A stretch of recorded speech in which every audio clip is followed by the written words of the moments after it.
Conceive, believe, achieve. Shut the f*** up.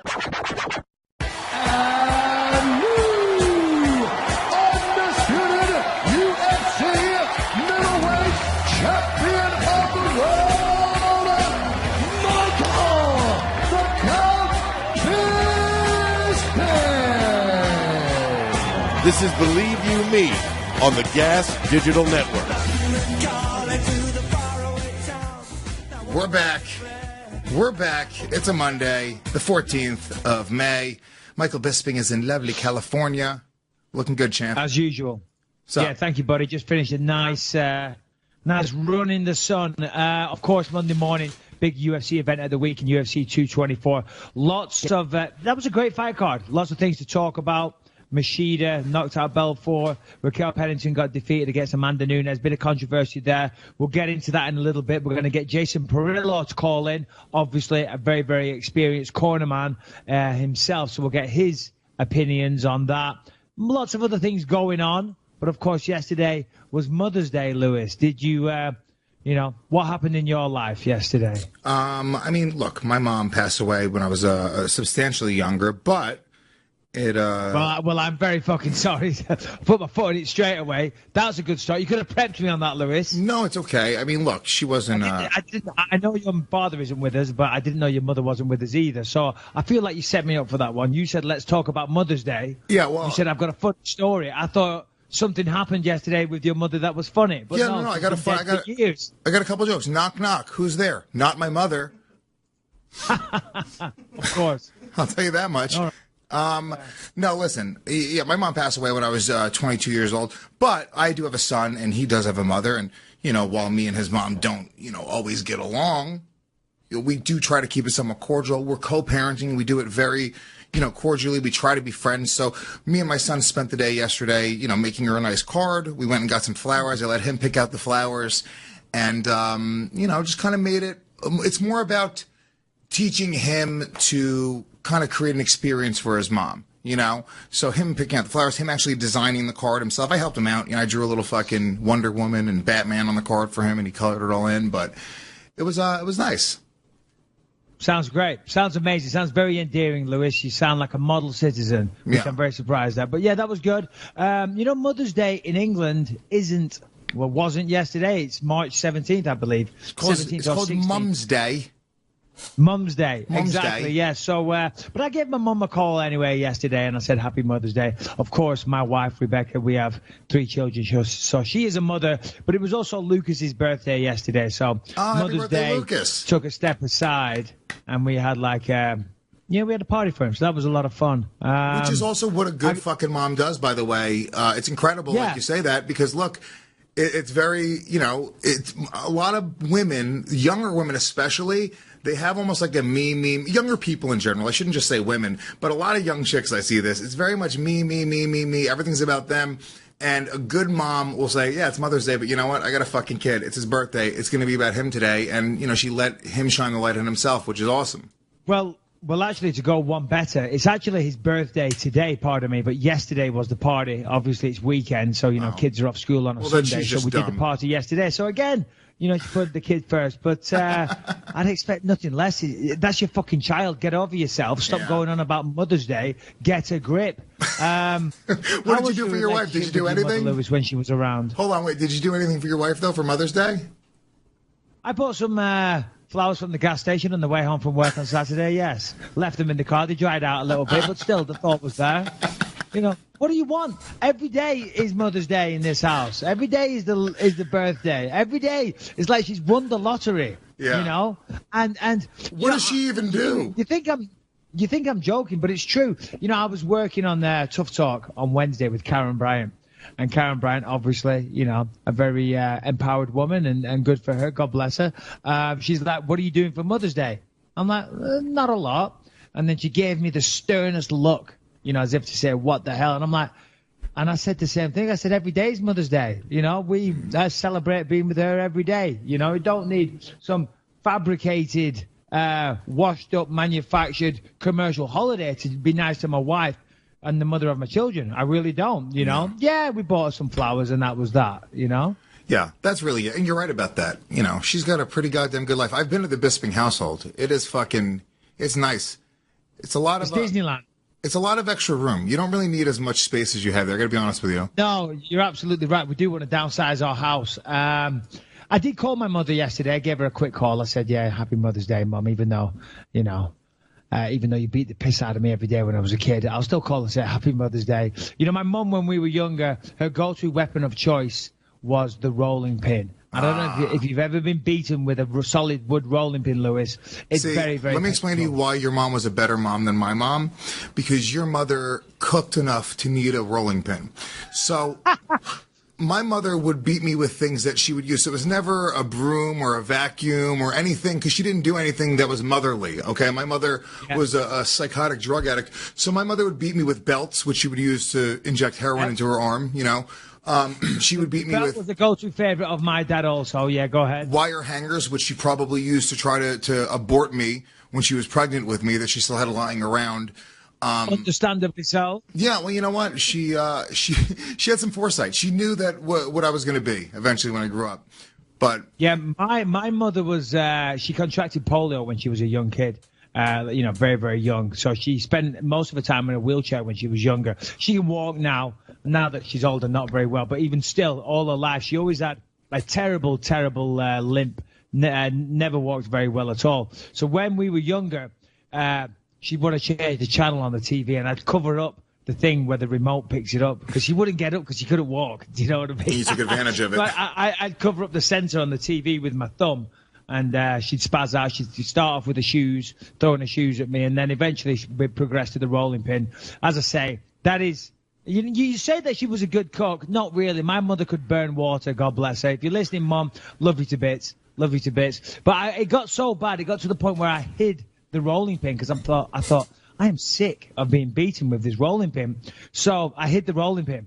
And then one morning, typical madness morning, trying to get ready for school, she's looking for the rolling pin. She's searching for the rolling pin in the kitchen drawers, and she can't find it, and she's getting kind of stressed out, and I'm like, all proud of myself, because I know I've hidden the rolling pin. And my younger sister, Shireen, hold on, Mum, I know where it is. And she runs off, and she comes into the kitchen and hands my mother the rolling pin. I'm like, you fucking bitch. How dare you do that? And then, of course, got a nice hiding, but I probably deserved it, because I was a bit of a little shit. But if you're listening, love you, Mum. Happy Mother's Day. Yeah, if my mom's listening, I think that's pretty goddamn amazing. She's listening from the other side. She's listening to podcasts. Yeah. If she's in heaven and she's listening to a podcast, then, I suggest she's wasting her time. Michael Bisping, you've never met my mother. She's definitely not in heaven. Well, she could be listening to the Brendan Shaw podcast in hell. Yeah. So there you go. Oh, shots fired. Michael Bisping pulls no punches. I pulled no punches. So yeah, dude, Mother's Day was yesterday. It's a cool day. I don't even give a shit though. For Father's Day is coming up. It's not even, once again, it's very strange. It's not about me. I don't give a shit. My son's mother's going to a wedding on Father's Day. I'm not going like, oh, really? It's about me. She called me up to apologize, because from her perspective, that would be like a big shot if I would go to a wedding on Mother's Day and not consider her. And I could give a shit less. I'm actually coming to L.A. for Father's Day. We're going to hang out, right? When is Father's Day again? Remind me, because don't tell me it's on the time I'm coming to New York. I'm coming to New York probably the week of the 28th. When are you coming? Of May?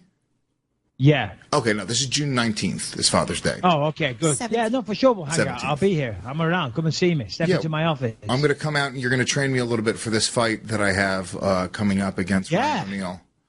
Talking of which, I did see you doing some training in what appeared to be a tennis court. No. Or a basketball court. No. Basketball court? Handball court. A fucking all right, well, whatever. You were going to say badminton? Really? Basically, badminton. You were going to say What's badminton? wrong with that? Because there's no badminton courts in New York City. I'm like, wow, I'm surprised. Lewis is frequenting the local badminton courts.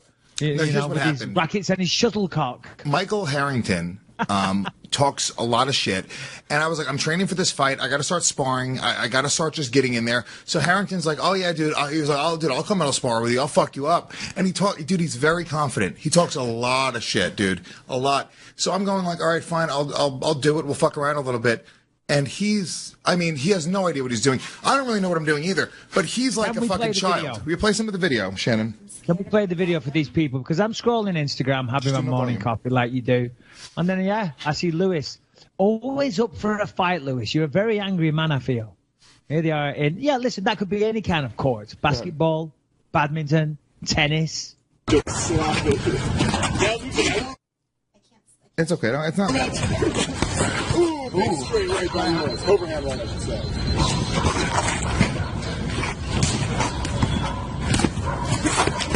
Oh, man. That's a huge body.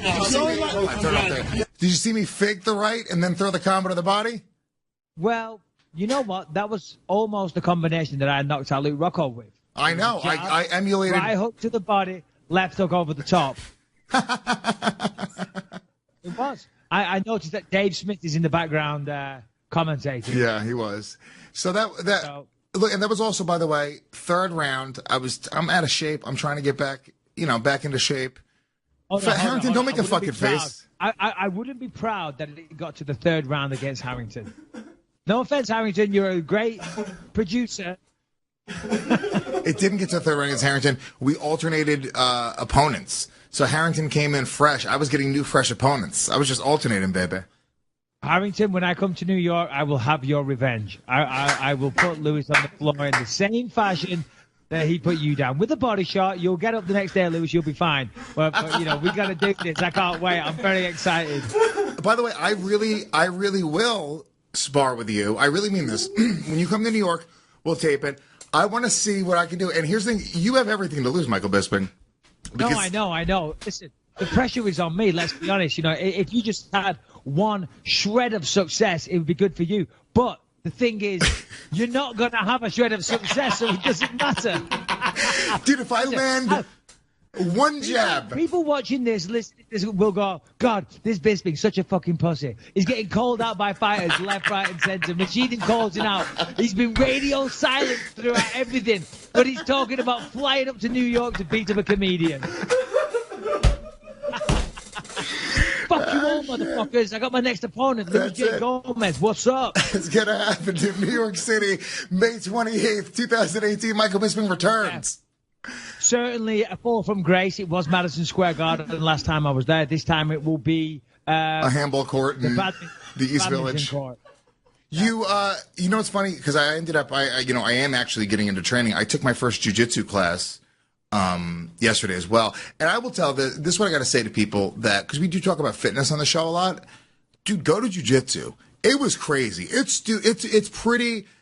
What happens is you're firing off muscle fibers that you've never even thought about using before. There's even just with a little bit of sparring, a little bit of fucking around, in that one class that I took, every muscle in my body, muscles that I didn't think I had, my hips are my hips are so fucking sore, and they never get sore. Even if I lift and do the fucking weird thing where you spread your legs in the gym, and that does shit for me. You mean hold on? You mean the women's exercises? Yeah, you go on those machines where you spread your legs in the gym. They are specifically designed for women. Those machines, Lewis. No, there is machines that I use in the gym. The squat rack, the leg press, all that type of stuff. The ones where hip you abductor. do that. That's for the old ladies or the young slags. Young slags. Or women in general. Women in general. I'm joking. Happy Mother's Day. Happy Mother's Day. The young slags out there. Maximum respect for the other opposite sex. Unless Luis J. Gomez looking at you in the eye as he slowly spreads his legs. Well, all I'm saying, though, is that it was a pretty goddamn intense workout. And I really liked it. And I really liked it as well. Yeah, no, jiu-jitsu is a lot of fun, and you actually do learn. It stimulates the body, obviously, and the mind as well. So, yeah, jiu-jitsu is a lot of fun.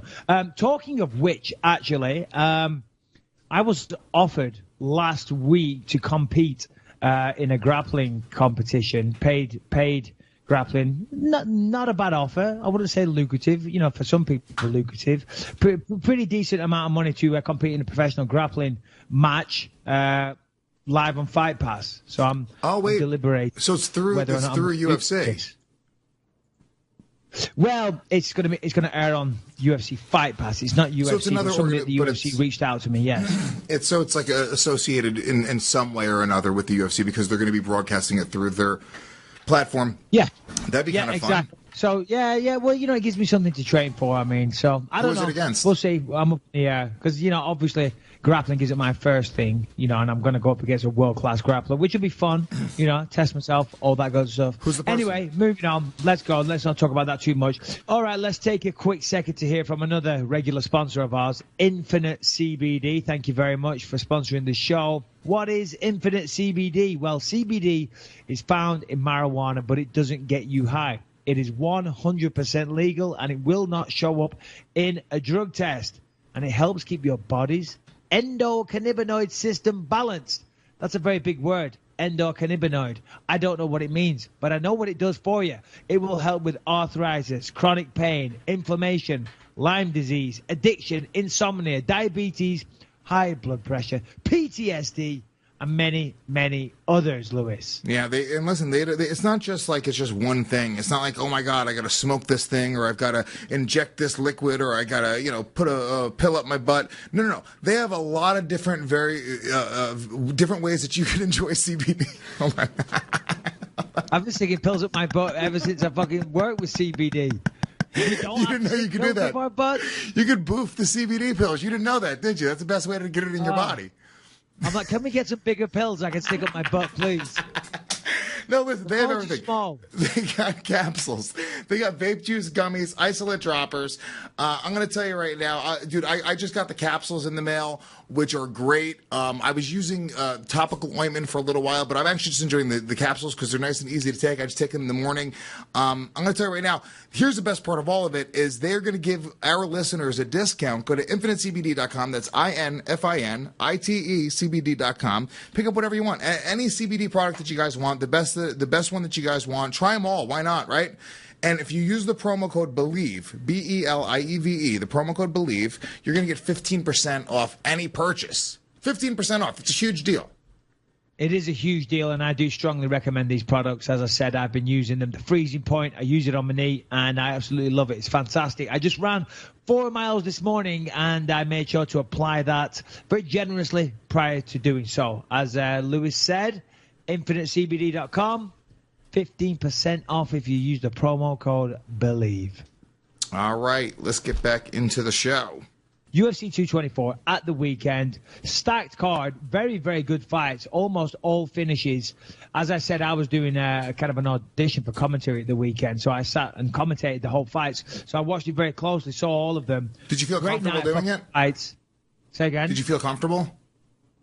Yeah, it was great. Yeah, of course. Yeah, absolutely. Yeah, I mean, I've done TV work for the UFC for years now. So that type of stuff, yes, commentary is a little different, but it's not a million miles away from being an analyst, really.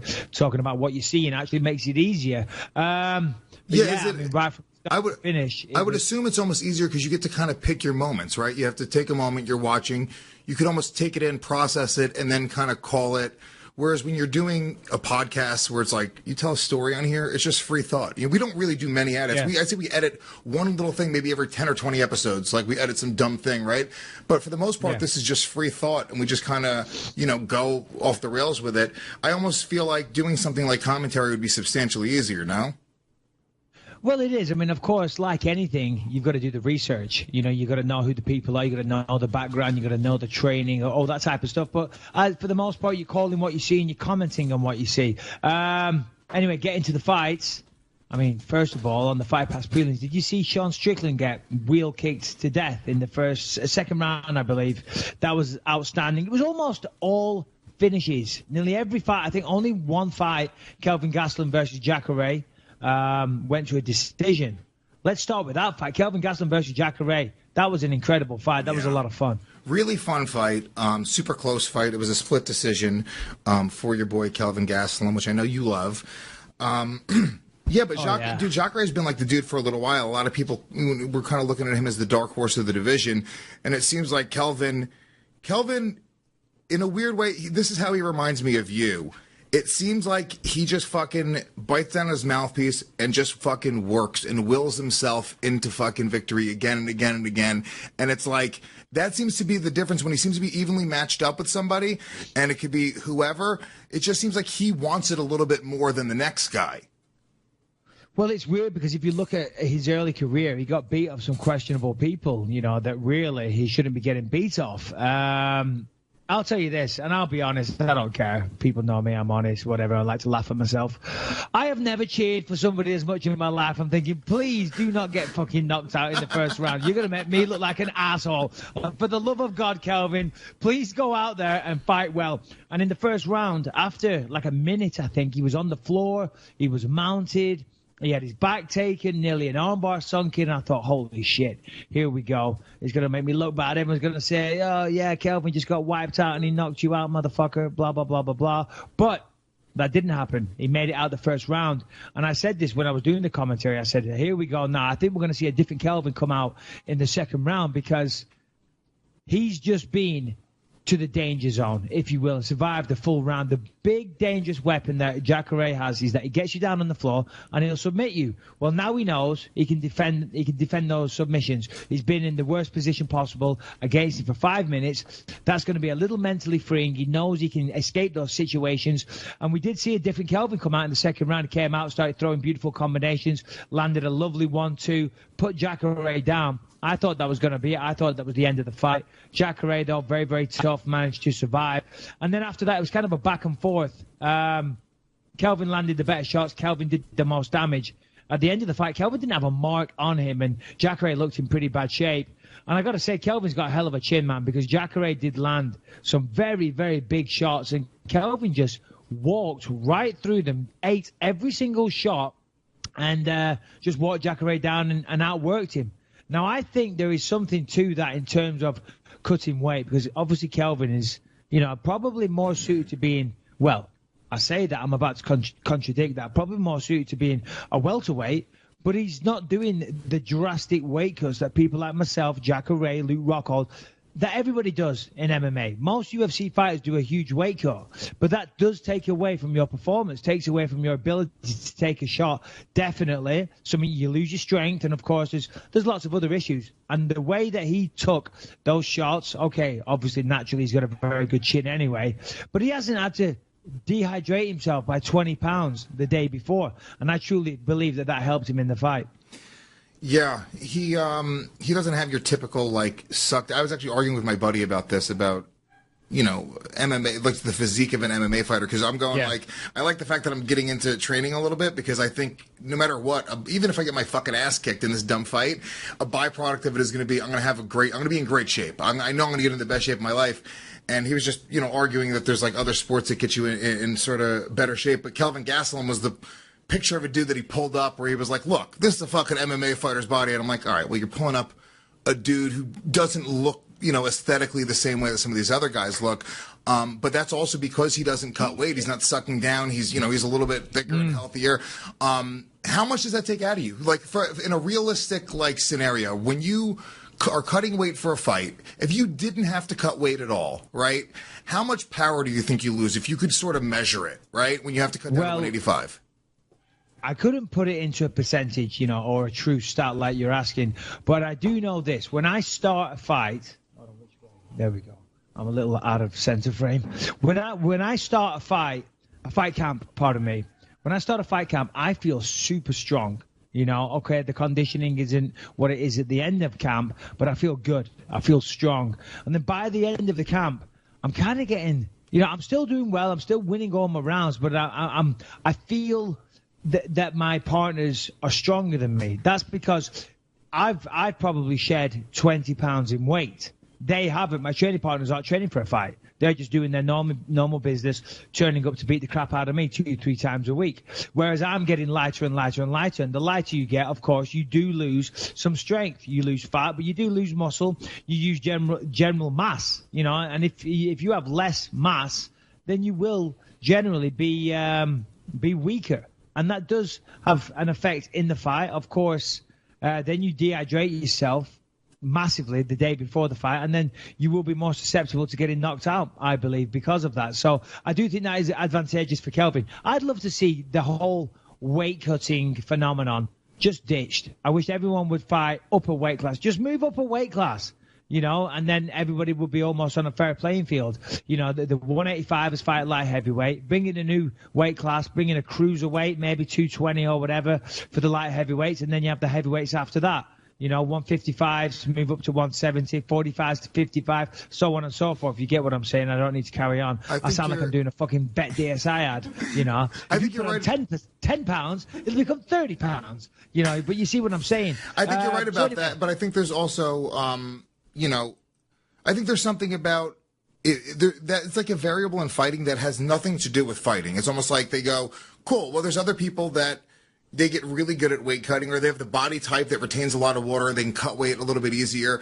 And there's this other kind of factor that's this weird distraction that has nothing to do with the skill sets of these two fighters. And if all things are even and everything is considered, you have an actual, weight limit where I guess the answer, they started doing this with college wrestling. The answer would be to weigh in the guys right before the fight, correct?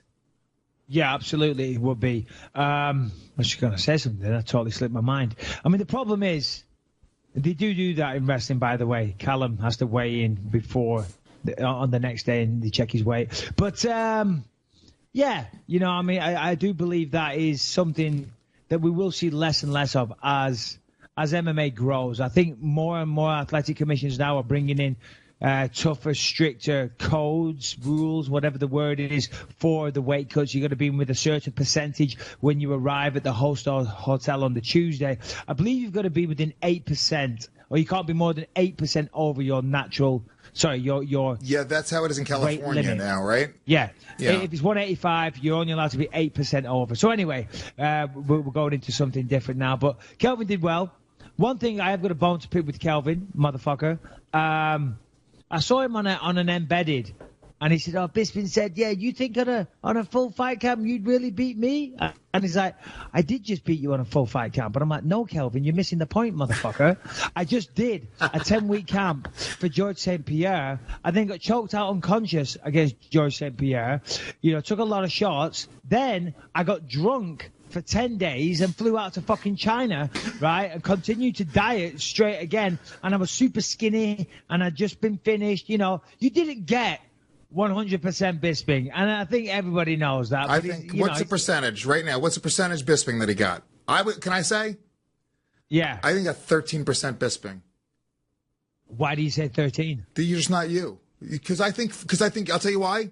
Because I think 14% Bisping beats Kelvin Gastelum. I appreciate it. 14. When I'm 14%, I do feel good. You're a monster. 14%. 13's a whole different animal. Basically a woman. Basically a woman at 13%. 13%. 13's an unlucky number, Lewis. How are you going to beat anybody when you're 13%? Let alone Calvin fucking Gastelum. Seriously. Anyway, moving on. If you do the math there, just like a Bet DSI ad, if you do the math there with promo code Bisping, he actually won that fight. Yeah, exactly. If you break it down the right way and look at it from my perspective, and you add on the percentage that was missing, you detract that from the knockout result in another parallel universe, I won that fight. You're the fucking heavyweight champion. Get over yourself, Kelvin. What the fuck's going on? Kelvin went to sleep in 3 seconds. It was a record-setting knockout. Flying knee, you knocked his head clean off his shoulders. I was at an 87% deficit. Do you realize how much better that would make me? Anyway. Enough of the madness. So we'll call Jason Parillo in a minute because we'll get into the main event. Amanda Nunes taking on Raquel Pennington at the weekend. Nunes looked absolutely incredible. She really did. Amanda Nunes has always been incredibly violent, always been incredibly tough. A woman that is very, very hard to deal with. And even in the fights that she lost early on in her career, she would start the fight by absolutely dismantling her opponents. When she fought Kat Zingano, Jesus Christ, she beat the hell out of Kat Zingano, but Kat Zingano was tough. She fought through the adversity, weathered the storm, whatever you want to call it. And then Nunes slowed down. She got tired, and Zingano got the finish. But Nunes has fixed those problems, those conditioning problems, if you will. And at the weekend, she went out there against Raquel Pennington. I thought she'd get a finish early, but she didn't. Raquel is super, super tough. Raquel Pennington did better than what I thought she would. She was in the fight. She took a lot of monstrous leg kicks right from the opening bell. It was a tough fight. It was a very, very tough fight for Raquel Pennington, pardon me, got a text there, slightly distracted. Now, what happened was she was getting beaten systematically, Raquel Pennington. As I say, she was doing well. God bless her. Good effort. Showed a lot of courage. She really did. She had to dig deep a few times. And she definitely kept Amanda Nunes honest. She definitely threw back at times. She countered. She connected with some good shots. She made the fight interesting. It certainly wasn't one-way traffic, but Amanda Nunes clearly won every single round. And in round 4, she kind of started using the tie clinch well. She got Amanda Nunes in a beautiful tie clinch, Raquel in a beautiful tie clinch, landed some really good, solid, flush knees to the face, probably broke Raquel's face, opened up, caused a huge swelling to her eye. She was a mess. She really was. And at the end of round 4, she went back to her corner and she said, I'm done. Yeah. I'm done. That's it. I'm done. And when a fighter says, I'm done, they're done. They're over.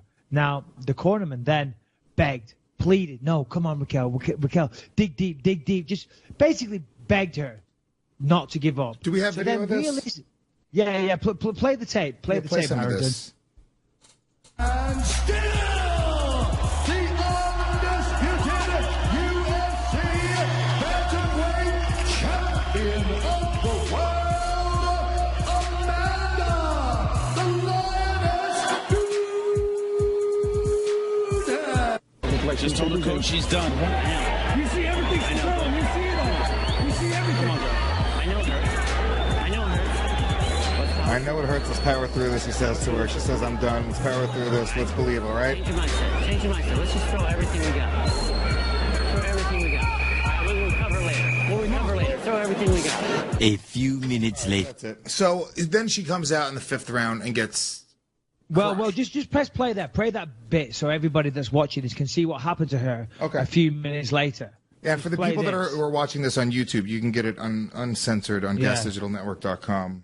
Tell. Yeah, her face is absolutely drenched. This fight is over. And Raquel Pennington with pints of blood coming out of her nose. It's annoying for anybody that watches this on YouTube. So here's what happens. So she goes out, she says, I'm done. Her cornerman begs her, pleads with her not to give up, okay? Fighters need protecting from themselves. We are fighters. We will fight until the bitter end, until we know it's the end, you know. And Raquel Pennington is as tough as hell. She really is. And I've got so much respect for her after that fight, because I thought she'd get taken out there pretty easily, but she did incredible. And as I say, she kept Amanda Nunes honest. She landed some good shots. But she also recognized at the end of round 4, after being systematically beaten down, after taking so many knees to the face, I'm done. I haven't got any more. Now, of course, they've always got a bit more, but it's like she knew, I'm not going to win this fight. Now, for a cornerman to send her back out there, all you're doing is extending the beating, making her take more damage. There's no way Raquel was going to go out there and finish her in the 5th round. Even if she won the 5th round, she wasn't going to win a decision. She'd lost every single round. The odds of her going out there and finish her in the 5th round, you know, were ridiculously high. It just wasn't going to happen. So the cornerman, in my opinion, and if I'm wrong, I apologize, but in my opinion, that cornerman was thinking of himself. He wants to corner a fighter or train a fighter that becomes the bantamweight UFC middleweight champion of the world. And he's doing it for his own glory. He's not thinking of the well-being of his fighter. If you look at boxing, for crying out loud, boxing, they would have stopped that fight a long time ago because it was too one-sided. But here we have, in round 4, the fighter saying, I'm done. When the fucking fighter personally says, I'm done, well, then that's it. They verbally tapped out in between rounds to the corner, whose specific job it is to look out for them and protect them. So it's just another... It's a weird thing, because if she would have said that to an official, the ref, a doctor, done, fight's over, and that's not even their job to protect the fighter. It's their, or I guess it is their job to protect the fighter, but that's not. You would think on a very personal level that the corner would be looking out for her. Is there any part of you that can see any side of it from her coach's perspective, meaning that maybe he has a relationship with her? And by the way, her and Tisha Torres, which is her fiance, did come out and defend her coach and supported his decision. I'll read that quote in a moment. But is there any part of you that goes, maybe, all right, well, what if her coach knows something that we don't, sees something in her, and knows sort of how to pull something out of her that maybe to the blind person out here goes like, all right, he knows it. So listen, you could argue that. And Misha Tate, I was driving home on Saturday night, and Misha Tate was on Sirius XM, and they were talking about this. And Misha Tate was defending the cornerman and saying just that, saying, listen, they obviously have a relationship and this and that. Listen, a fighter will say that. And afterwards, a fighter will say, thank you for making me go out there for that 5th round. Thank you, because she went out there and she died on a shield. She lost, she fought on a shield, whatever the expression is. But at the end of the day, a fighter needs protecting from themselves. If they say they're done, they're fucking done. Throw the towel in, right? Do the right thing. Enable her to fight another day. She was never going to win that fight. And at some point, fighters aren't the smartest people in the world, because we think on heart and instinct and desire. We want to fight. That's what we do. That's what is built in our DNA, to fucking fight. So we will try and do that. The cornermen, one of their jobs, train the fighter, yes, get them there, look after them, give them advice, but also know when to throw the towel in. And that's a very, very hard thing to do. And realistically, that cornerman fucked up. Now we're going to call a cornerman that has done just this. Jason Parillo, let's get him on the phone. He cornered BJ Penn against George St. Pierre, and he threw the towel in himself without BJ even saying that. So should we give him a call and let's see what he's got to say? I didn't know that it was Jason who actually threw in the towel. That's really interesting. We'll get him on now. Yeah, no, it was. Mike, we're going to have to hang up with you for a moment while we get you and Parillo both back on. So we'll call you right back, right, Mike, with Jason Parillo as well. In the meantime, I'll take the moment to plug the network. You guys, if you're listening to this show on iTunes, we do have the latest 15 episodes, I believe, available on iTunes starting this week. And the latest video version of the show on YouTube. You should know that we have every episode of the show that we've ever done. Every episode of the Believe You Me podcast is available at gasdigitalnetwork.com. You guys can get every video version of the show. You guys can get access to all the behind-the-scenes stuff, any bonus content that we're going to start putting up very soon. Also, a live chat. You get a pre-release that comes out a day before it comes out on iTunes or YouTube. It comes out on Gas Digital. What else, Shannon? Anything else? I don't think you got it. Yeah, that's it. The live chat, the message board, all that good stuff, guys. And you get to support the show. You save $1.50 a month if you use the promo code BYM. So it's just $7 a month. You also get a 14-day free trial. And we also have 15 other podcasts on the network, including Legion of Skanks, The Josta Show with Jamie Josta, the frontman of Hatebreed, the Lisa Ann Experience with adult entertainer Lisa Ann, the Roast Masters Real Ass Podcast, and many, many more. Michael Bisping, we're going to bring in Parillo right now. In the meantime, let me read you this quote from Nunes, because she was pretty critical of Raquel Pennington's corner as well. She said, I think she needs to surround herself with people who want the best for her so she can evolve in her next fights. Unfortunately, tonight he failed. It said, if she didn't have the right conditioning to fight, then the coach should have thrown in the towel for sure. I think my coach wouldn't let me go through that. So, yeah, very, very critical. And I think she's right. I think overall, we'll get Jason Parillo's take on this as well. But afterwards, Raquel, this is from Pennington's. I'm sorry, this is from Tisha Torres' Instagram. This is the response. They defended her coach, and they said, both of us and our coaches agree with the decision made to go into the 5th round. We knew Raquel more than anyone else, and know if we let her give up on herself going into the last round, she would have always regretted it. She fought with heart and grit until the end. So there's something, I don't know, I'm not a fighter, I'm not a coach, but there's something a little bit to that where, Yeah, well, do we have Jason? I'm here. Oh, there he is. Hey, what's up, Jay? How you doing, buddy? What's up, guys? How's it going? Yeah, good. I'm going to come down the gym tomorrow, believe it or not, so brace yourself. Oh, how exciting. Yeah. Jason, did you hear that quote from Tisha Torres, who's Raquel Pennington's wife and teammate? They basically defended the coach, saying, if she would have given up going into that 5th round, she would have never forgiven herself for it. We know her better than anybody else. What is your take on this whole thing? You're asking me. Yeah. You asking me, Louis? Yes, sir. Yeah. I'm assuming you guys have been talking about this for a little bit. Yeah, a few minutes. Yeah, I mean, it's hard. I mean, I unfortunately I didn't watch. I watched the fight live, but I was at a party, so I wasn't really paying that much of attention. But this morning, I'm hearing all this stuff about it. I mean, that's a tough call. I've been in that situation before. And for me, the coach just really has to know their fighter, in and out. They got to know their limitations. They got to know what, if they have the ability to go out and actually do something that round, and I, we don't know how she reacts in the gym in the 5th round. In the gym, her 5th round might be her best round. We don't know. I don't know. Only her coaches know her, so I'm guessing that was a judgment call on them, and if they felt that she had more in the tank and there's something that she could go out there and give, maybe they felt she did, and maybe she showed that to them before in the past, maybe in other fights or maybe just in the gym alone. I don't know. So and that's always tough. I'm not a big fan of knocking people, when they're down in these situations, because their corner, nobody wanted her to go out there and get her ass kicked, especially in that 5th round, but. Again, I don't know her limitations. Looking at her record, I don't know a whole lot about Raquel, but, looking at, she's not, she doesn't appear to be a high-level fighter. I know she was fighting for a world title, but, with a record like 9-6, in looking at some of her competition, it doesn't look like she's, been out there and beaten world beaters before. So, it's a hard deal. It's a hard thing to look at and criticize as well, It is, Jason. You're absolutely right not to be an arsehole and criticise the coach too much. But she'd lost all 4 rounds, definitely, decisively. The 4th round was particularly bad. She ate some good knees to the face. Don't get me wrong, she was still in the fight. She was keeping Nunes honest, but still, she lost those fights. And at the end of the 4th round, I mean, what do? Your fighter comes back and she says, I'm done. She actually says, I'm done. I'm over. Listen, I'm done. I'm done. In that situation, the fighter's asking the coach to throw the fucking towel in, because they don't want the embarrassment of verbally submitting and saying to the referee, hey, I'm done. And then all she's going to get is, it's a little embarrassing. They're asking the coach to do the hard part for her. Do you not agree? Of course. No, of course. And that's what, and I go back to, no, yeah, I don't know how well they know.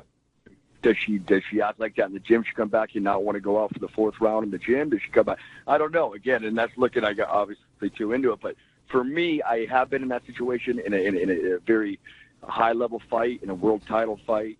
I've been in that situation in the 4th round, going to the 5th round, and me and my fighter didn't have that conversation, and we didn't need to have that conversation. For me, I was looking to save as much damage as we can, think about going out and fighting another day, and I made the decision of stopping the fight. So I've stopped it too, and I've gotten shit for stopping it. You know what I mean? So it could go both ways.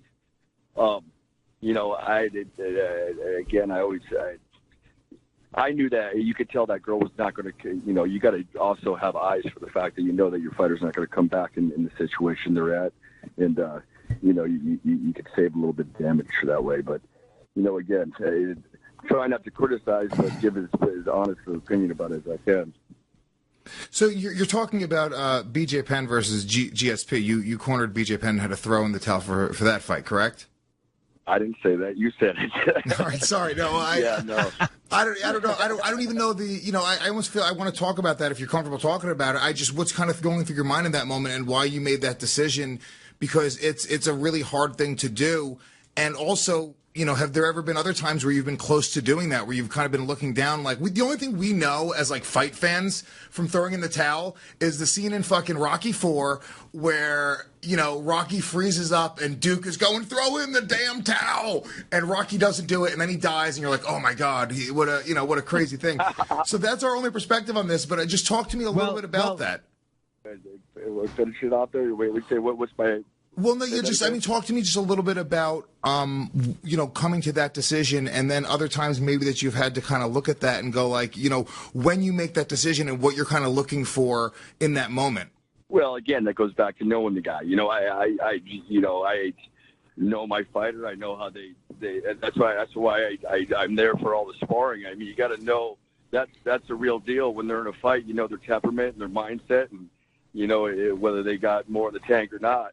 When that situation was in front of me and I made the decision to stop the fight, I was going on that, caring about my fighter one and knowing that there was nothing left to give, at that point. He was fighting on heart and heart alone, and there was exhaustion there, and there wasn't any miracles going to happen in that situation, so, you're looking out for their best interest and their health, and especially if if they plan on fighting it again in the future, that extra damage plays a toll on you, and you can go out and actually even get knocked out cold, and get knocked out cold does some funny things to your subconscious, unless, you're a gritty, strong-minded motherfucker. Some people don't come back from that. We don't have a whole lot of Michael Bispings out there that come back from stuff like that. You know what I mean? But it's funny you say that, Jay, because I don't know why. For some reason, last night I sat down and I was watching. First time I've watched it in a long time. My fight against Anderson Silva. Callum, my son, mentioned it, so I put it on Fight Pass. I was sitting there watching it with Rebecca, and at the end of that fourth round, I looked like fucking dog shit. But I knew I was still in the fight, and I never said once, "Hey, I'm done." The fight that Raquel, and again, I'm not knocking her, maximum respect. As I say, she kept Nunes honest, but she lost every round. She lost it significantly. She said she's fucking done. She said, "I'm done. I'm mentally done." For the cornerman to say, "No, go back out there." I don't know. I don't think they're thinking of the fighter's health, because as you say, there's no way she's going to go out there and knock her out inside the fifth round. And about 2 minutes later, the fight was called off. She's face down in a pile of blood on the floor. And the fighter now, Raquel and her team, they're defending the coach. Of course they will. They will. They'll say, "Thank you for letting me go out there. Thank you for letting me die on my sword." But that's the easy part. The hard thing of a coach is to do what you did and say, "No, this is going to be unpopular with the fighter." The fighter doesn't want you to throw the towel in. In this situation, Raquel did. But then afterwards, she will say thank you because he didn't do that. Do you understand what I'm trying to say? No, I do. When I stopped that fight, I got a couple thank you phone calls. At the end of the day, you were winning that fight. You were winning every round of that fight, and I know you, Michael, and I know the type of spirit you have, and the condition you have, and all that. And there's a mental toughness there, and I knew that you can come around and still continue to win that fight the way you've been dominating it, leading up to that point. In BJ's situation, I knew also as well that we weren't going to turn around this situation. And the corner does have to. I mean, if you come back, if a fighter comes back to me and says, "Hey, I'm done," and knowing them as well as as well as I should, being in that situation, I've been in situations before with fighters that I didn't know as well as I should have, and maybe could have stopped fights as well, but. Regardless, you gotta, if you want them to trust you, you gotta, listen to them as well, and you gotta help them do what they want to do, and sometimes that's quit, and it's a lot easier for a coach to throw in a towel than a fighter. If she just quit there on her stool, do I think she would have got a lot of backlash? Maybe, maybe not. Everybody knows she was getting her ass kicked, and if she just quit herself, she could have done that. I don't know how much shit she would have got for it, but, if you're asking me to stop the fight, and I know you well enough, and you're being straight with me because you're not going to bullshit me because I ain't going to bullshit with you, you got to stop it. Yeah, no, absolutely. I fully agree. But all right. Thanks for that. We won't continue going around in circles. Rafael dos Anjos, Colby Covington coming up soon, interim title fight. What's going on with Rafael? How's he looking? He's looking great. He's well ahead. He's been able to have. A little R&R over the last couple of weeks. We've been working extremely hard, don't get me wrong, but, he's already in shape. He's ready to go, and, we're just going to keep it going for the next couple of weeks and go out to Chicago, and I got a lot of confidence in the RD8, winning that interim title. Anything, Lewis? You're sitting there. I can see a weird look on your face. Well, no. I had another question in mind, regardless. But no, we can switch topics. What were you going to say? Lewis wasn't done with the Pendleton. Ask it. Go ask it. No. What is it? No. I just thought I was just kind of like I almost like this might almost be too personal, but I almost kind of wanted to know. Ask the fucking question. Jesus Christ. Was BJ Penn pissed off with you? What's that? Was BJ Penn pissed off that you threw in the towel? Like, did you have to was he like, dude, what the fuck? No. He didn't say anything. And like I said, he later actually, thanked me for it because, he knew, and I mean, she knew. Like when you know, a lot of times you go in a fight, the fighter's saying they're done. This guy's got too much heart to say I'm done. I'm not saying Pendleton doesn't have heart, but saying I'm done, you're done. and BJ by no part he trusts me, and that's why he continued to have me. I think in his corners when I even didn't even train him. You know what I mean? There's a reason why I don't see the guy for a couple of years. And I go work his corner against Frank Yeager. You know, he calls me up the week of the fight when we haven't talked in months. You know, to work the corner because he knows that it's he knows he can trust me in that situation. You know, and that's something you can't lose with your fighter. You know, and hopefully this guy didn't lose out with his fighter. You know, I don't know what kind of future she has, but, you know, you don't want to lose that trust. So, and he trusted me, and going back, when he watched it, he knew he was in a situation where it needed to be stopped.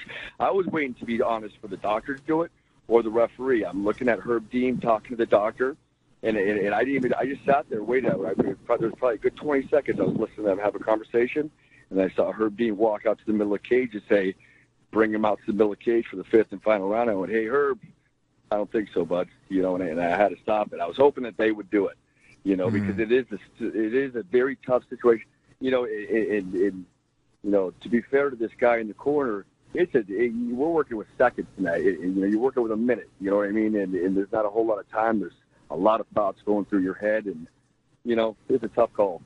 Yeah, no, absolutely. And you hit the nail on the head there, Jay, when you say it's trust. It's all about trust, Lewis. You've got to know that your cornerman, your head coach, the guy in your corner, that you can trust this guy on multiple levels. Trust what he's showing you in the gym. Trust that he's going to have you back in the corner. Trust that he can be man enough to do that. Because that's not an easy thing to do. I'm sure, Jason, that decision wasn't fucking easy. As you said, you were waiting for the referee to do it, waiting for the doctor to do it. But in the end, you had to do it for BJ's sake. And as you said, BJ, you know, being the real man that he is, and just like you two have a great relationship, you know, upon reflection, he can sit back and think, yeah, you did the right thing. You did it for me, you know, because that isn't easy to do. That comes from the heart. If you're selfish and you don't give a fuck, then you're going to let the person go out there for the fifth round. So what? He might get the job done. Who cares? But realistically, when you're looking at it and the fighter isn't going to win, he's lost every single round. I mean, do you know how hard that was for Pennington, Lewis, to stand there to, you know, get beaten for 4 rounds, and Nunes still looked fresh. She didn't look fatigued. She didn't look like she was slowing down.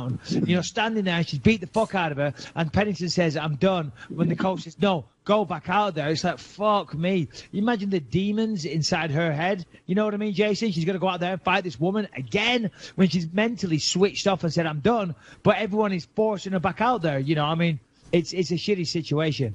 Oh, it's super shitty. And in a catch-22 situation, she goes out and fucking throws a miracle punch, cleans Amanda's fucking clock. That corner's a bunch of fucking heroes. You know what I mean? But as we all could see with our own eyes, and if you've been around long enough, you could tell that she was obviously losing, you know, pretty much every minute of every round of that fight. But yeah, you know, it is what it is. Obviously, we all saw the fight the way it was going, and she was definitely losing. And she did. And from her past experience, her past record, by looking at her record, she's never really stopped anybody before anyways. I think she might have had 1 TKO and, you know, a couple submissions. But really, and that's when it goes back to knowing your fighter's limitations. If you know they don't have that crack, you know they don't have that ability to go out and finish the fight, you know, that makes it a whole other choice as well. No, of course it is. You know, so, you know, it is what it is. I mean, it is. This gives us something to talk about, I guess. Everybody looks for the negativity for that Monday morning that we could talk about whatever happened Saturday night. Yeah, no, you're right, Jay. You're right. And this is a big talking point. Everyone's talking about it, so we thought we'd weigh in and get your perspective, being a cornerman and also being someone that's been in that situation, you know. So, all right, dude. Well, listen, thanks for your time. I'll be down there in the morning, Jay. I know I said that last week, but tomorrow I will be there. And, we'll catch up with you then in person. Thanks for calling in, Jay. Appreciate it, bud. Right on, guys. All right. Take it easy. See you, Lewis. Jason, you're the man. Appreciate it, man. You're the man, too. Hey, Legion of Skanks, buddy. Legion of Skanks. Hell yeah. Hey, Jay, you still there, right? You still there? Yeah, I'm here. Hey, listen, we got to go up to New York at some time, and we're going to go on the Legion of Skanks. You would love it, Jay. It's fucking hilarious. Yeah, I'd feel right at home, I'm sure. Oh, yeah. No, absolutely. We do it in a pub, in the basement, a few beers. You know, Parillo will never fucking leave, dude. He will come to Legion of Skanks and he will move into the Creek and Cave and he will fucking turn into the 4th member. I'm telling you right now. He'll be right at home. Oh, I can't All right, wait, Jay. man. Let's make it sooner than later. All right, hell yeah, dude. Take care, man. Thanks, Jay. Jason Parillo, always a delight. Michael Bisping's boxing coach, mentor in a lot of ways, and all around a fucking delight. Love that guy. Love that guy. No, he is one of, the best people I know. He really is. Yeah. He's just a fantastic man. He's real as fuck. No bullshit. Very, very smart. Very motivational. A lot of integrity and very, very smart. Very smart man as well. Let's talk about one of our incredible sponsors, which is BetDSI. Love BetDSI. Been in business for over 20 years. They're top rated on most of the sports betting review sites. They got an easy to use interface. It's super easy to use. Michael Bisping, they've been with the show for a long time right now. They hook us up. You love BetDSI. This is where you go now that you have a gambling addiction. Yeah, no. Luce, I told you specifically not to mention that for crying out loud. Sorry. Yeah, listen, BetDSI, they've had our back from day one. So we do love them, and they offer a fantastic service. You will love them too if you give them a shot. They're available 24/7, 365. BetDSI.com. Go to them. Use the promo code ME25. As you know, if you listen to the show, you get $25 just for registering. And, of course, if you put some money down as well, they'll give you a 200% bonus match or triple that money. So, if you got anything that's coming up, sports-wise, anything, in fact, go to BetDSI.com, because when you throw some money on sport, on whatever, current events, prop bets, whatever you want to do, it's more fun, especially when you can earn some money. So, BetDSI.com, promo code ME25. Get involved. And, Lewis, what have you got to say about this? Well, yeah, we got a fight coming up May 19th. That's this weekend. We got Damian Maia versus Kamaru Usman. Usman being a huge favorite, 12-1, hasn't lost a fight since May 24th, 2013. He was submitted, but he was submitted. There's something to that. Was submitted. I'm sure Damian Maia's looking at that going, all right, if fucking Jose Caceres, who nobody's ever heard of, can submit this guy, I am Damian Maia, I probably will be able to do this, right? So, look, big underdog in Damian Maia. Did I say if you got that free 25, throw it on the underdog every single time. Why not? It's free money. Damian Maia has a puncher's chance of submitting anybody on any given Sunday.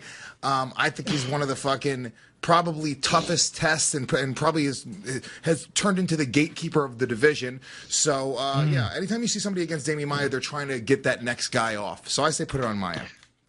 So here's the thing, Kamaru Usman, I see why he is the favorite, because he's a very, very good wrestler, so therefore he can keep the fight on the feet, and he's a good striker as well. So therefore, you look at Kamaru Usman, you think he'll beat Damian Maia. But Damian Maia, everything you just said, I echo. He is not to be underestimated. And just because he lost his last couple doesn't mean he's not super dangerous. He does have a good wrestling game. He is very, very experienced. And, of course, if it hits the floor, or he could even just pull guard or drop down for a leg lock, things like that. So he is not to be underestimated. And if you use the promo code ME25, you get $25 for free. Throw it on Maia. He's a massive underdog, and it's and he could pull it off. There's a very, very good chance you get a good return on your money. So, as I say, BetDSI.com, promo code ME25. Boom. There you go. Let's move on.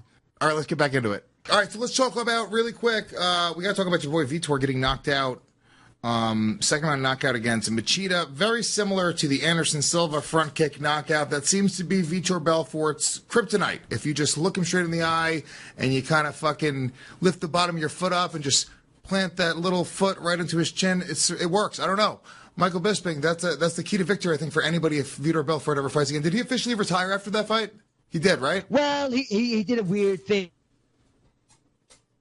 Every story has a beginning, a middle, and an end. He said that about 3 times. Like, yeah, we fucking get it. We're not in English class, buddy. I think he retired. He took his gloves off.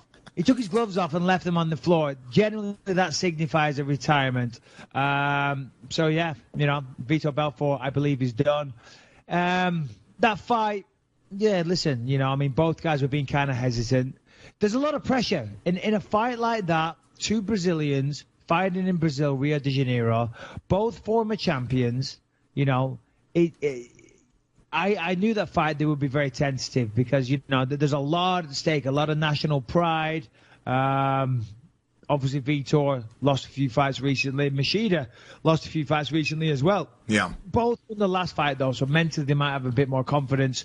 But what kind of happened was, like, Belfort was kind of hypnotized. They were both stood in front of each other, waiting for the other person to strike so that they could counter or whatever. A lot of pressure in that scenario. Both former champions, both Brazilian, fighting in Rio de Janeiro. Nobody wants to fuck up. They both lost their previous few fights. All right, they both won their very last fight. They both won. Prior to that, they were both on a losing streak. So, it was a high-pressure situation. Belfort found himself just kind of standing just outside of the pocket, kind of staring at Machida, and boom, Machida landed a beautiful kick like he did to Randy Couture back in the day. And it was a beautiful kick, it really was. But if you stand in front of your opponent like that, you kind of are asking for that. Now, of course, not everybody can deliver that kick with that precision, that speed, and that power. Machida has built a career almost using that kick. So, beautiful work. Oh, he knocked out Randy Couture with that kick, too. Yeah. Exactly, yeah. Knocked him out, put him flat on his back, and then just kind of stood there, did a bow. Very, very classy from Machida. Machida's always been a class act. He really is the epitome of a true martial artist. So, apart from that little fuck up with the steroids, we'll forget about that. I'll give you a pass, whatever. You serve your suspension, time done, whatever. We'll leave it there. But, very, very impressive. Good job. Of course, it wouldn't be a UFC event without somebody calling me out. So Machida joined the long list of people in the last week to call me out. So Gokhan Saki, Machida, Derek Brunson, Luke Rockhold. I'm sure there's many more, but, I'm bored with it, so I'll lose count. But, yeah, job well done. Good stuff. Is there any? Were you satisfied watching Vitor lose like that at this point, or not? Because you say before you're rooting for Kelvin Gastelum because he's the last guy to beat you. With your history with Vitor, obviously you have the loss to him. Is it more satisfying to watch him lose like that, or do you kind of want to see him be more competitive? No, it's very satisfying to see him lose, if I'm honest. I don't care for the guy. I think he's built a career on being a cheat. The amount of insane steroids that he's done over his life, over his career, is evident to see. I mean, you go back and look at him in his early career, the guy was insanely jacked when we thought he was insanely jacked, and now you look at him and he looks like a fucking beat-up old man. And he's getting knocked out like so, and he's performing like so. When he was juiced out of his mind, just fucking tearing through everybody. So and then he has the hypocrisy to go out there and talk about being a good person and this and that. The guy's a cheat. The guy has no honor. So no. I would love to. I would have loved to have been the person to do that, but it is kind of still enjoyable to see him get what he deserves because he's gone out there and done that to many people and caused injuries. He fucked up my eyeball. He's the one to blame for that. So God bless Machida. Job well done. All right, well, that was 224. I know you don't love talking Bellator, but I think this is interesting. I don't mind. Go ahead. This is like UFC news to me, in my opinion. Okay, this has not been officially signed, but both Chuck and Tito have both said that they're fighting each other. They're going to fight each other for a third time in Bellator. Chuck Liddell coming out of retirement after I don't even know how many years, at least 5 or 6 years, right? Maybe even more. 7, 8. How the fuck long has Chuck Liddell been retired? Yeah, I'm not sure. It's been a while now. And the problem is, the problem with Chuck is that I think he got knocked out in his last 5 or 6 fights. Just bring up his record real fast. Yeah, I think he went 6-1 in his last 7 fights. Of course, when you get knocked out significantly so many times in a row, that can give a few problems down the line. Yeah. But still, Chuck versus Tito is a fight that people will want to see. 5-1. I think it's Oscar De La Hoya. Say again? Oh, yeah, that's right. Is it not in Bellator? Is it going to be Oscar De La Hoya? No. It's Oscar De La Hoya. Oscar De La Hoya is going to promote this. Golden Boy MMA, if I'm not mistaken. I know Dana White went on the, what's it called? The UFC podcast. What's it called? With Matt Serra. Undisputed? Whatever it's called. Yeah, Undisputed, whatever it's called. Anyway, it doesn't matter. He went on there and said, I hope that it's a case of Chuck partnering with Oscar De La Hoya and getting into that, but it's not. It's not, of course, as you just said. I think they're going to fight. Now, of course, as I just said, Chuck has been out of the game for a long time. He did get knocked out multiple times prior to retiring. He also did have Tito Ortiz's number. He did beat Tito Ortiz twice in pretty good fashion. Chuck hasn't fought so it's an interesting fight. He hasn't fought Tito, since... Go on. So I was going to say he hasn't fought since June 12th, 2010, which is 8 years this June 12th. He was 1-5 in his last 6 fights, losing 4 by KO or TKO, being knocked out by Shogun, Rich Franklin, Rashad Evans, and Quentin Rampage Jackson that started off that sort of slope. And he got a decision to Keith Jardine in there as well. Won the decision over Vanderlei Silva. So Chuck Liddell went from being the most dominant light heavyweight of all time to really falling off hard. However, even today, even if Chuck's chin is completely gone, Tito Ortiz doesn't really knock people out. Tito Ortiz, he's got good boxing. He set up some submissions with some boxing. I think that's how he, both Chael Sonnen and Ryan Bader, I remember he choked them both out, right? And he set it up with a little bit of boxing first. But he's not knocking dudes out. I don't even remember Tito Ortiz ever knocking anybody out. No, he was never known as a knockout artist, but he's still capable of knocking somebody out. That's a fact. I'm super pixelated. Are we good here or what? Yeah, you look good on my end. Okay, all right, that's good.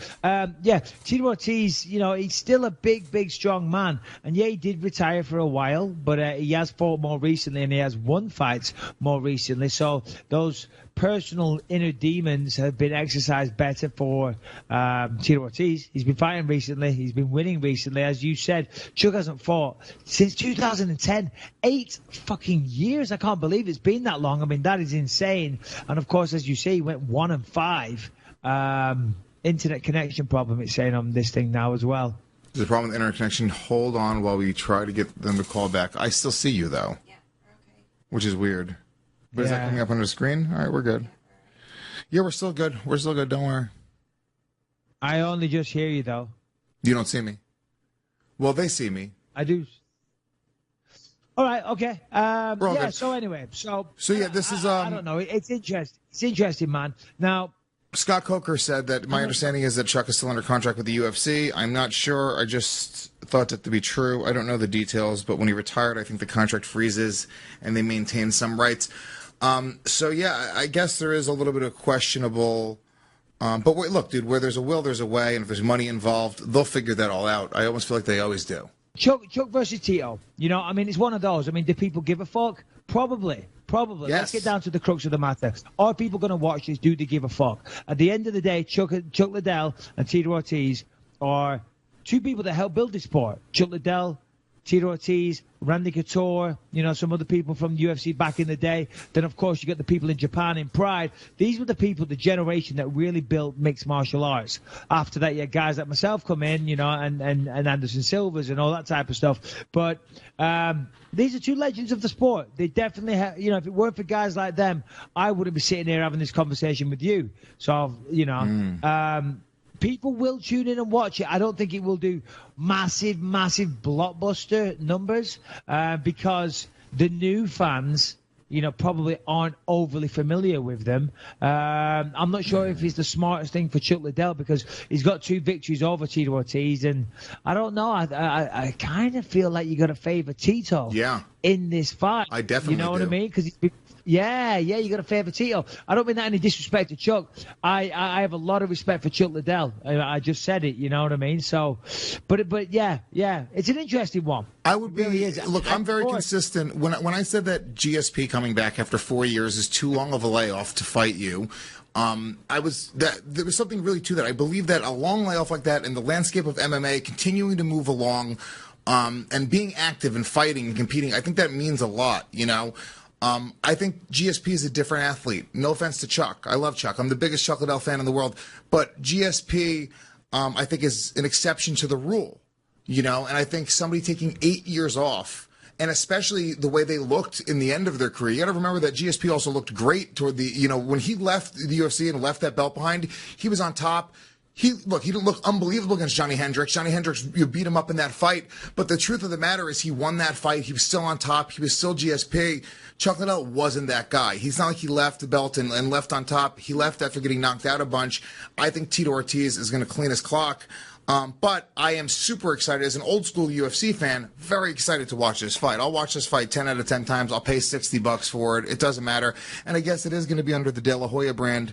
And Chuck went on the MMA Hour today to say officially that he's unretired. So that's official. Wow. And how old is he now? He's got to be nearly 50, I would say. He's got to be like 47, I would have thought. How old is he? Let's just look that up. Well, how old is Yeah, he? he's got to at least be 48, Chuck 49. Liddell's. He's got to be. Chuck Liddell, I old is typed he? him. But Google is great because it'll still say 48. Chuck Liddell. 40 what? 48 years old. Yeah, 48 wow. years old. Hasn't fought in 8 years. Knocked out in his last 5 fights. You know, that isn't a recipe for a successful comeback. I wonder what the reason is. I wonder if it's cash. I wonder if it's just that he misses the sport. I wonder if it's just, you know, Tito Ortiz, he fancies his chances of winning that fight. It's interesting. There's a lot of questions that it raises a lot of questions in this fight, you know. And that, basically, this is why retiring from fighting does scare me, you know, because look, if you got Chuck Liddell, as I said before, one of the absolute legends of this sport, helped build this sport. The Iceman was one of the biggest stars the company had, if not the biggest. And here he is now, 8 years later, almost 50 years old, coming out of retirement. Why? One would suggest, and if I'm wrong, that he hasn't got too much going on and perhaps he needs the money. I know he was on a salary from the UFC. As an ambassador, brand ambassador, but since WME took over, I think that position kind of went away. So who knows? Maybe it's financial. And as I say, that's one of the reasons that does scare me about retiring, because you know it is a security blanket. Having those big paydays every now and again is a nice bit of security. And no one wants to be Chuck Liddell. Nobody wants to be almost 50 years old coming out of retirement to fight Tito Ortiz. Tito's still been working in the gym. He's down there working with Jason Parillo. We should have asked Jason about that, actually. We fucked up there. But, yeah, you know, Tito has been winning fights recently and still in good shape. So, yeah, very, very interesting. I'm not sure if that's the right word, but yeah, it is interesting. It's also interesting to see that De La Hoya is going to be promoting MMA. It's just like that's sort of another fact that's being a little bit overshadowed, which is, you know, there are guys out there now that are going to throw real money into it in order to you know, promote the sport, and that could be really good for competition. We'll see. You know, somebody like De La Hoya, who's used to selling millions of pay-per-views for boxing, he has to have some sort of marketing plan in place beyond it just being two former UFC guys, which is typically what every promotion sort of rests its laurels on. You got two guys who were in the UFC before. That's a part of the marketing here. But I feel like if they do it in a smart way and spend some, you know, money on advertising and branding it in a certain way and sort of building it up, they could sell a lot of pay-per-views. They could. The thing is, I did see Tito Ortiz saying something about now he's going to be a partner in this. So I'm assuming what he's talking about, the revenue split for fighters. I saw him tweet something about it. I forget what the exact tweet was, but anyway, so I think he's obviously happy with the deal he's getting. That's what I would make of that. It's interesting. Oscar De La Hoya getting into MMA, you know. I mean, he's kind of launching it with two old school fighters. Of course, they are fan favorites. They are legends of the sport, but they're not exactly current. You know, it's almost like, I mean, who's two retired boxers? You know, it's like an MMA guy launching a boxing venture with, I don't know, who's Ricky Hatton, James Toney, and Oscar De La Hoya. You know what I mean? Yeah. Great fighters in the day, but the time is behind them. So it's going to be interesting. But listen, at the end of the day, there's more markets for MMA fighters. You know, and I'm all for that. I'm fighter first, and if fighters can go out there and it can help drive up their purses, and they have more places to compete, more avenues to make more money, that is only a good thing. So that's good. What's next? Well, we're talking about Bellator, and I want to say a special little shout out to John Fitch, who beat Paul Daly in his promotional debut. I really like John Fitch as a dude. I've had him on a couple other podcasts in the past. We should get him on here sometime because he's a very interesting guy, really smart dude as well. But 50 Cent, I didn't see it. I didn't even see the fight either. I'm assuming just because it's John Fitch, he won a decision by wrestle fucking him for 3 rounds. Am I right? Yep, there you go. I would assume so also because, you know, John Fitch, that's what he does. Paul Daly's a fucking stand and bang fighter. You know, writings on the wall. You don't have to be a scientist to work that out. So well done, Lewis. Oh, go on. So you were just going to say about Curtis 50 Cent Jackson, possibly fighting Rampage Jackson in Bellator. We do see pictures of 50 Cent sitting with Scott Coker, signing contracts or drinking water or whatever the fuck it is he's doing. But speculation is rife, and I do see that now. Rampage has responded, said, I'm the baddest Jackson out there. If you want to fight, let's do it. Blah, blah, blah, blah, blah. So are we on the verge of seeing 50 Cent stepping into an MMA ring to fight Rampage Jackson? Because if we are, then 50 Cent is out of his goddamn mind. Yeah. Listen, he might be a tough guy. He might have been shot a bunch of times. He might, fucking have a bit of street cred, whatever you want to call it. But you're going to step into an MMA cage when you've never fought professionally in your life, boxing, karate, MMA, whatever the fuck it is, and go up against a former champion, Rampage Jackson. He's out of his mind. He's going to get absolutely destroyed. Rampage will maul him. Rampage will not, listen, I'm not the best version of myself anymore. Rampage, he's maybe the same, but he will destroy somebody like 50 Cent. Absolutely destroy him. I think 50 Cent has a lot of experience boxing, but I think like gym boxing, like rich guy gym boxing, which is a little different than getting into a fight, right? So you could hit pads and go into your MMA, your boxing gym and hit a big heavy bag and look like the man. But then there's a difference when a trained killer is coming at you. And I'm talking about Rampage. He may be a little quote unquote over the hill in terms of, he's been around the sport forever. It's not the best Rampage now that we've probably seen in the past. But you're talking about a guy who can still physically destroy 99% of the men on Earth. Like, that's what we're talking about here. We're talking about, like, you guys are fucking animals. You know how to dismantle people physically. This is what you do. So for 50 Cent to kind of come in, and look, I understand Bellator's side, dude. Yeah, why not? UFC is going to throw in CM Punk. We'll go throw together a 50 Cent versus Rampage boxing or fight, and that. I have no less respect for it. I think it's the same shit. I look at it as being the exact same thing. CM Punk, 50 Cent, basically the same fucking dude. This is actually him, footage of him boxing. Curtis Jackson. Yeah, it's great. You sit in a boxing gym and you work out with the coach, and the coach tells you that you're fucking awesome, especially when your name's 50 Cent and you're a multi-millionaire and they're paying you, and you're like, oh, yeah, you're great. Oh, good right hand. You know what, 50, you could actually do this legit. You should have been a boxer, bro. You should have been a professional fighter. Man, you're badass. You're fucking amazing. Go and fight Rampage Jackson. Go and fight Rampage Jackson and see what happens. Rampage Jackson will knock you out fucking cold. Rampage Jackson is a natural fighter. He's somebody that's been around the game forever, fought at multiple weight classes, fought fucking gigantic killers, fought in Pride, fought in UFC, fought in the RFA. The guy is a true fighter. He's a very good fighter.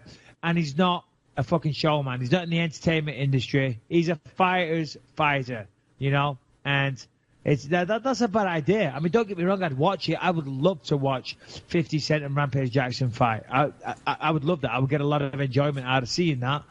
Simply because it's interesting. It's exciting. It's not every day a rapper steps in to fight somebody like Rampage Jackson. That'll be cool. I'd watch. But come on. As you say, it's like CM Punk fighting in the UFC or 50 Cent fighting in Bellator. Come on. The fucking professional MMA fighter who was one of the best in the world is easily going to win that fight. Here's my problem with it. Like, call it what it is. You have to, Scott Coker and company, and even the UFC with CM Punk, just say, fine. We know it's not real. We know we're playing. We know it's just a quick cash grab. We're fine. Let's just not pretend that these are real fighters.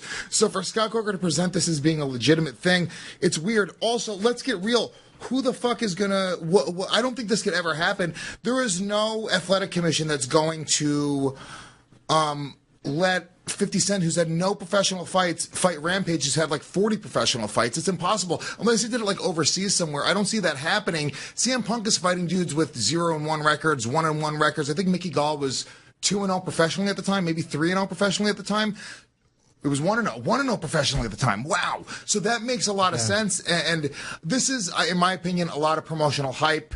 There's something going on behind the scenes. 50 Cent might want to get into MMA promoting. I think that this is just going to be a big fucking troll job. These guys are not going to fight each other. Rampage on his Instagram said, I found out the reason that 50 Cent wants to fight me is because he tried out for the role of B.A. Baracus in the A-Team movie, and I guess Yeah. Rampage said he saw his audition tape and it was embarrassing and blah, blah, blah. This is a giant troll job. Yeah. Good job for Bellator for getting everyone to talk about it, though. I don't believe there's any truth to this. No, I agree. Here's what we'll do. We'll do some questions next week. We'll get some extra questions in because we've done an hour and 20 at this point anyway. This is a solid show. And we got to get some ads done anyway. So, look, thanks so much for listening to the show. We appreciate it. We will be back next week. We're talking about changing the day. We're talking about going twice a week. There's a lot of stuff happening right now, so we're going to be filling you guys in as much as possible. For Michael Bisping, Louis J. Gomez, thank you so much. Say about Curtis 50 Cent Jackson possibly fighting Rampage Jackson in Bellator. We do see pictures of 50 Cent sitting with Scott Coker, signing contracts or drinking water or whatever the fuck it is he's doing. But speculation is rife, and I do see that now Rampage has responded, said, I'm the baddest Jackson out there. If you want to fight, let's do it. Blah, blah, blah, blah, blah. So are we on the verge of seeing 50 Cent stepping into an MMA ring to fight Rampage Jackson? Because if we are, then 50 Cent is out of his goddamn mind. Yeah. Listen, he might be a tough guy. He might have been shot a bunch of times. He might, fucking have a bit of street cred, whatever you want to call it. But you're going to step into an MMA cage when you've never fought professionally in your life, boxing, karate, MMA, whatever the fuck it is, and go up against a former champion, Rampage Jackson. He's out of his mind. He's going to get absolutely destroyed. Rampage will maul him. Rampage will not, listen, I'm not the best version of myself anymore. Rampage, he's maybe the same, but he will destroy somebody like 50 Cent. Absolutely destroy him. I think 50 Cent has a lot of experience boxing, but I think like gym boxing, like rich guy gym boxing, which is a little different than getting into a fight, right? So you could hit pads and go into your MMA, your boxing gym and hit a big heavy bag and look like the man. But then there's a difference when a trained killer is coming at you. And I'm talking about Rampage. He may be a little quote unquote over the hill in terms of, he's been around the sport forever. It's not the best Rampage now that we've probably seen in the past. But you're talking about a guy who can still physically destroy 99% of the men on Earth. Like, that's what we're talking about here. We're talking about, like, you guys are fucking animals. You know how to dismantle people physically. This is what you do. So for 50 Cent to kind of come in, and look, I understand Bellator's side, dude. Yeah, why not? UFC is going to throw in CM Punk. We'll go throw together a 50 Cent versus Rampage boxing or fight, and that. I have no less respect for it. I think it's the same shit. I look at it as being the exact same thing. CM Punk, 50 Cent, basically the same fucking dude. This is actually him, footage of him boxing, Curtis Jackson. Yeah, it's great. You sit in a boxing gym and you work out with the coach, and the coach tells you that you're fucking awesome, especially when your name's 50 Cent and you're a multi-millionaire and they're paying you, and you're like, oh, yeah, you're great. Oh, good right hand. You know what, 50, you could actually do this legit. You should have been a boxer, bro. You should have been a professional fighter. Man, you're badass. You're fucking amazing.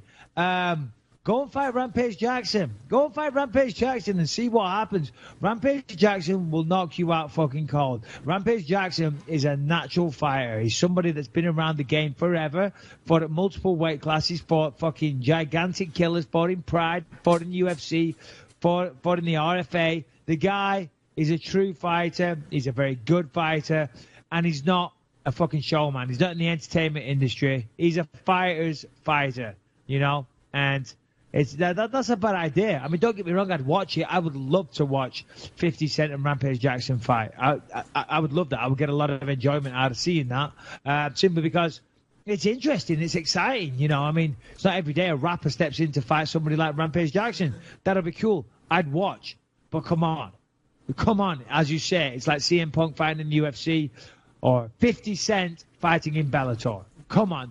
The fucking professional MMA fighter who was one of the best in the world is easily going to win that fight. Here's my problem with it. Like, call it what it is. You have to, Scott Coker and company, and even the UFC with CM Punk, just say, fine. We know it's not real. We know we're playing. We know it's just a quick cash grab. We're fine. Let's just not pretend that these are real fighters. So for Scott Coker to present this as being a legitimate thing, it's weird. Also, let's get real. who the fuck is gonna?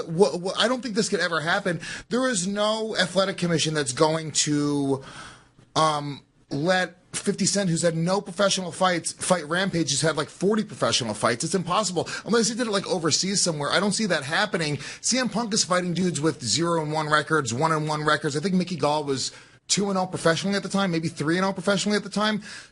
It was 1-0 professionally at the time. Wow. So that makes a lot of sense. And this is, in my opinion, a lot of promotional hype.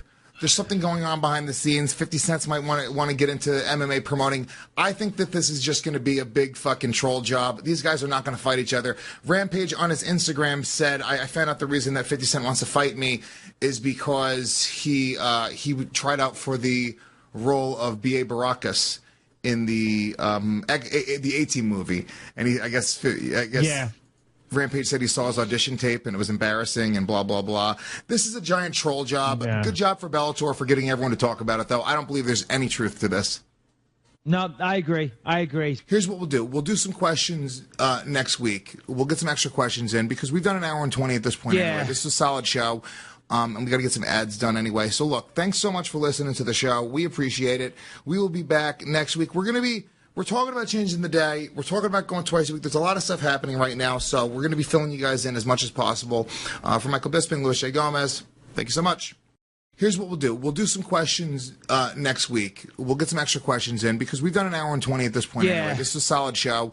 And we got to get some ads done anyway. So, look, thanks so much for listening to the show. We appreciate it. We will be back next week. We're talking about changing the day. We're talking about going twice a week. There's a lot of stuff happening right now, so we're going to be filling you guys in as much as possible. For Michael Bisping, Louis J. Gomez, thank you so much. Louis J. Gomez, thank you so much.